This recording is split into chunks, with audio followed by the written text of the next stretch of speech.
Hello friends, आप सभी का स्वागत है आपके अपने यूट्यूब चैनल नमता शर्मा जी के स्टडी में। तो आज हम पढ़ेंगे 20 मई का करंट अफेयर्स। इसमें जितने भी इंपॉर्टेंट क्वेश्चन है वो सारे हम इस वीडियो में डिस्कस करेंगे, तो आपको ये वीडियो लास्ट तक देखनी है। फर्स्ट क्वेश्चन स्टार्ट करते हैं कि हाल ही में सैटेलाइट इंटरनेट सेवा प्रदान करने के लिए गूगल क्लाउड ने किसके साथ भागीदारी की है। तो ये करेक्ट आंसर है इसका option number C, SpaceX ने।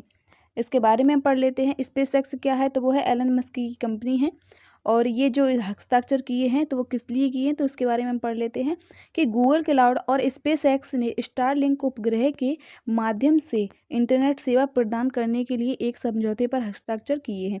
क्यों किए हैं फ्रेंड्स? इसलिए किए हैं कि ये उपग्रह के माध्यम से इंटरनेट सेवा प्रदान करना चाहते हैं, तो इसके लिए इन्होंने समझौते पर हस्ताक्षर किए हैं। और गूगल इस कनेक्टिविटी प्रोजेक्ट के लिए क्लाउड इंफ्रास्ट्रक्चर मुहैया कराएगा। ठीक है, क्या कराएगा? तो और फिर इसके बारे में और है कि जबकि स्पेस एक्स स्टारलिंक सैटेलाइट्स को जोड़ने के लिए गूगल के क्लाउड डेटा सेंटर्स में ग्राउंड टर्मिनल लगाएगा। तो इसके बारे में ये है कि ये बनाएगा। ठीक है, तो यह ग्रामीण क्षेत्र में क्या करेगा, तो फिर इसके लगाने से क्या होगा, जब ये ग्राउंड टर्मिनल लगाएंगे तो ये इससे यह होगा कि यह ग्रामीण क्षेत्रों में तेज़ी से इंटरनेट सेवा प्रदान करने में मदद करेगा। ठीक है, और यह सेवा ग्राहकों के लिए 2021 के अंत से पहले उपलब्ध होगी। इसमें ये हस्ताक्षर किए तो उसकी ये योजना बनाई गई है कि 2021 के अंत से पहले ये उपलब्ध हो जाएगी। और इसके बारे में और है कि स्टारलिंक एक परियोजना है जिसके तहत स्पेस एक्स का लक्ष्य अंतरिक्ष आधारित इंटरनेट प्रदान करने के लिए है। तो उसके लिए क्या है कि इंटरनेट प्रदान करने के लिए 12,000 उपग्रह भेजना है, तो इन्होंने इसलिए हस्ताक्षर किए हैं। अब इनके बारे में पढ़ लेते हैं, स्पेस एक्स के बारे में। तो स्पेस एक्स के संस्थापक कौन हैं, तो वो हैं CEO Elon Musk. SpaceX की स्थापना कब हुई है, तो वो हुई है 2002 को। इसका मुख्यालय कहाँ है, तो वो है कैलिफोर्निया, संयुक्त राज्य अमेरिका में। गूगल के बारे में है, क्योंकि स्पेस एक्स और गूगल दोनों आए हैं तो गूगल के बारे में भी हमें पढ़ना पड़ेगा। तो गूगल के CEO कौन है, तो वो है सुंदर पिचई। गूगल की स्थापना कब हुई है, तो वो है 4 सितंबर 1998 को। और कैलिफोर्निया क्या है, इसका मुख्यालय है संयुक्त राज्य अमेरिका में। और गूगल के संस्थापक कौन है, तो वो है लैरी पेज और सर्गी ब्रिन। क्वेश्चन है कि हाल ही में 10वां इटालियन ओपन खिताब किसने जीता है, तो ऑप्शन नंबर इसका करेक्ट आंसर हो जाएगा बी, राफेल नडाल ने। राफेल नडाल कहाँ के हैं, तो वो हैं स्पेन के। कहाँ के हैं फ्रेंड्स, ये हैं स्पेन के, ये आपको याद रखना है। तो इन्होंने ये 10वां इटालियन खिताब अपने नाम किया है। इनके बारे में पढ़ लेते हैं। राफेल नडाल ने किसको हराया है, तो दुनिया के नंबर 1 खिलाड़ी नोवाक जोकोविच को हराकर ये खिताब अपने नाम किया है। और नोवाक जोकोविच कहाँ के हैं, तो वो हैं सर्बिया के। और इन्होंने इतालवी ओपन खिताब अपने नाम कर लिया है। और महिला वर्ग में किसने जीता है, तो वो जीता है ईगा ने। किसको हराकर जीता है, तो कैरोलिना को हराकर ये इन्होंने अपने नाम किया है। तो ये आपको याद रखना है कि महिला में इनका नाम याद रखना है और पुरुष में उनका नाम याद रखना है, राफेल नडाल को। Option question number 3, UEFA women's champion league 2020-21 किस फुटबॉल टीम ने जीती है, तो ये जीती है ऑप्शन नंबर 3। क्वेश्चन नंबर 3 का आंसर है ऑप्शन नंबर सी, बार्सिलोना। किसने, बार्सिलोना। इसके बारे में हम पढ़ लेते हैं। UEFA women's champions league Europe की टॉप कंपटीशन लीग है। क्या है ये, यूरोप की टॉप कंपटीशन लीग है। और football tournament UEFA women's champion league Barcelona ने चेल्सी टीम को हराकर यह खिताब जीता है। किसको हराकर जीता है, चेल्सी टीम को। के बारे में और है। और फीफा है, तो फीफा का पूरा नाम है federation international D football association.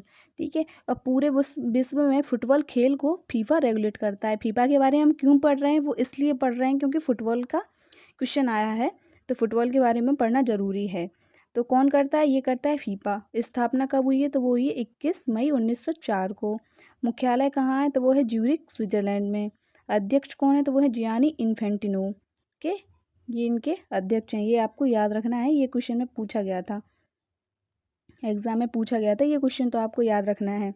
और क्वेश्चन नंबर 4 है कि ग्लोरी ऑफ इंडिया अवार्ड्स 2020 से किसे सम्मानित किया गया है, तो ये किया गया है खुशहाल कौशिक को। किसको, खुशहाल कौशिक को। Option number C correct answer है। इसके बारे में हम और पढ़ लेते हैं कि खुशहाल कौशिक क्या है, तो वो खुशहाल कौशिक लीसी एंथस टैग के संस्थापक है। किसके हैं, लीसी एंथस टैग के संस्थापक हैं। और लीसी एंथस टेक के संस्थापक हैं और कौशिक को यह पुरस्कार वैश्विक साइबर सुरक्षा पर उनके द्वारा किए गए उत्कृष्ट योगदान के लिए दिया गया है। किसके लिए दिया गया है? साइबर सुरक्षा पर उनके द्वारा किए गए उत्कृष्ट योगदान के लिए। ठीक है, इसके लिए इनको ये अवार्ड दिया गया है। नेक्स्ट क्वेश्चन है कि जनजातीय मामलों में मंत्रालय और किस कंपनी ने जनजातीय स्कूलों के डिजिटल परिवर्तन के लिए एक समझौता ज्ञापन पर हस्ताक्षर किए हैं? तो वो किए हैं Microsoft. Option number C correct answer है। क्या है friends? Option number C correct answer है माइक्रोसॉफ्ट। इसके बारे में पढ़ लेते हैं। जनजातीय मामलों के मंत्रालय और माइक्रोसॉफ्ट ने एकलव्य मॉडल आवासीय स्कूलों और आश्रम स्कूलों जैसे जनजातीय स्कूलों के डिजिटल परिवर्तन के लिए एक समझौता ज्ञापन पर हस्ताक्षर किए हैं। ठीक है, और इसके तहत माइक्रोसॉफ्ट द्वारा 250 एकलव्य मॉडल आवासीय विद्यालय को गोद लिया गया है। कितने स्कूलों को लिया गया है? तो वो लिया गया है 250, जिसमें से 50 स्कूलों को गहन प्रशिक्षण दिया जाएगा। ठीक, अब हम पढ़ लेते हैं माइक्रोसॉफ्ट के बारे में। तो माइक्रोसॉफ्ट के सीईओ कौन है? तो वो है सत्य नडेला। स्थापना कब हुई है? तो 4 अप्रैल 1975 को। मुख्यालय कहाँ है? तो वो है Washington, United states. Question number 6, पूर्व केंद्रीय मंत्री और भाजपा नेता चमन लाल गुप्ता जिनका निधन हो गया है, उनका जन्म किस राज्य या केंद्र शासित प्रदेश में हुआ था? तो ये हुआ था Jammu Kashmir. Option number D correct answer है। क्या है friends? Option number D correct answer है। तो इसके बारे में एक पॉइंट है कि वे 1972 में पहली बार जम्मू कश्मीर विधानसभा के सदस्य बने। ठीक है, नेक्स्ट क्वेश्चन है कि किस राज्य सरकार ने होम आइसोलेटेड मरीजों की नियमित निगरानी ट्रैकिंग सुनिश्चित करने के लिए हिट कोविड ऐप लॉन्च किया है? तो किसने किया है ये? तो ये है ऑप्शन नंबर डी बिहार ने। किसने किया है फ्रेंड्स? ये किया है बिहार स्टेट ने। तो बिहार के बारे में पढ़ लेते हैं। तो ये है राजधानी पटना, मुख्यमंत्री हैं नीतीश कुमार, राज्यपाल हैं फागू चौहान। इसके बारे में पढ़ लेते हैं कि इसमें क्या करेंगे इन्होंने। हिट जो ऐप लॉन्च किया है उसमें क्या होगा? तो ये होगा कि स्वास्थ्य कार्यकर्ता प्रतिदिन घर पर मरीजों का दौरा करेंगे। जो कोविड-19 के मरीज हैं उनके घर पर मरीजों का दौरा करेंगे और उनका तापमान और ऑक्सीजन स्तर मापने के बाद ऐप में डाटा फीड करेंगे। ओके, ऐप पर डाटा की जिला स्तर पर निगरानी की जाएगी। किस पे की जाएगी? ऐप पर डाटा की जिला स्तर पर निगरानी की जाएगी। इसमें ये होगा। ये कहाँ की गई है? तो ये की गई है बिहार में। नेक्स्ट क्वेश्चन है कि हाल ही में किसने मिस यूनिवर्स 2021 का खिताब जीता है? तो ये है option number C correct answer है एंड्रिया मेजा ने। इनके बारे में पढ़ लेते हैं। मिस मैक्सिको एंड्रिया मेजा को 69वीं मिस यूनिवर्स अंतर्राष्ट्रीय प्रतियोगिता में मिस यूनिवर्स 2021 का ताज पहनाया गया है। ठीक है, कितने नंबर की थी? तो वो थी 69वीं। और ये कहाँ की हैं? तो ये है मैक्सिको की।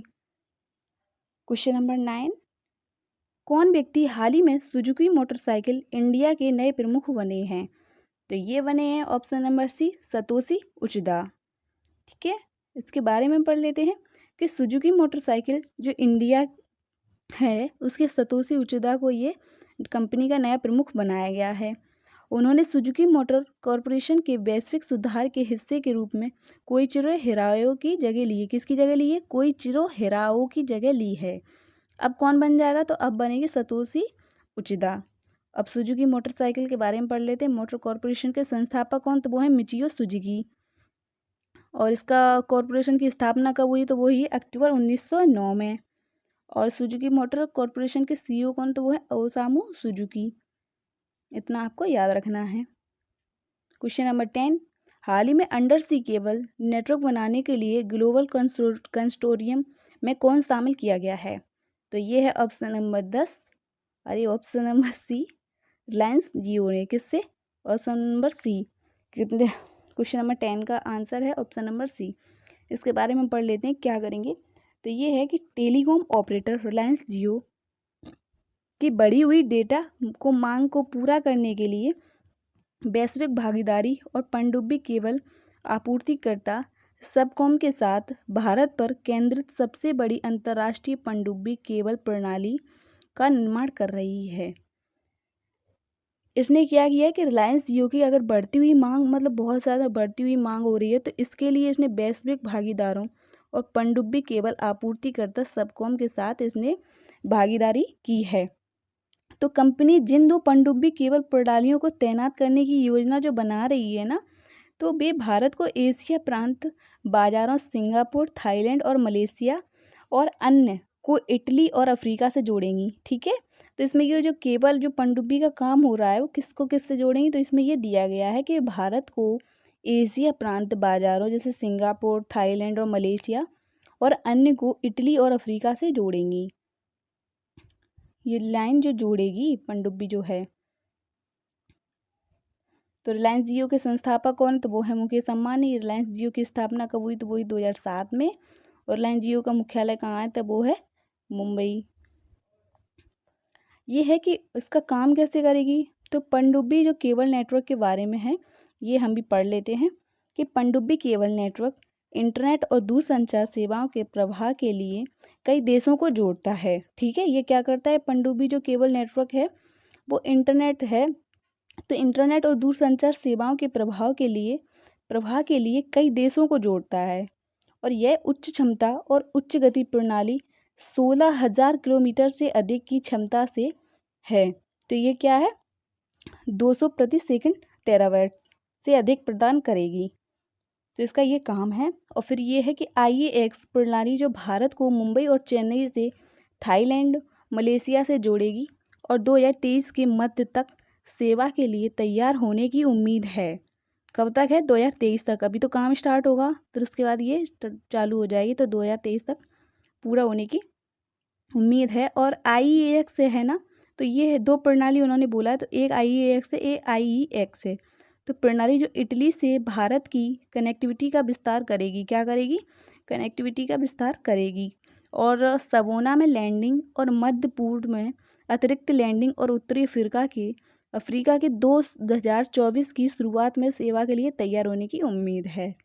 ठीक है, जो IEX प्रणाली है वो 2023 तक, और जो IEX प्रणाली वो 2024 की शुरुआत में तैयार होने की उम्मीद है। ओके फ्रेंड्स, तो अगर आपको वीडियो अच्छी लगी है तो प्लीज़ आप इस वीडियो को लाइक, शेयर, कमेंट ज़रूर करें और चैनल को सब्सक्राइब करें। ठीक है, थैंक यू।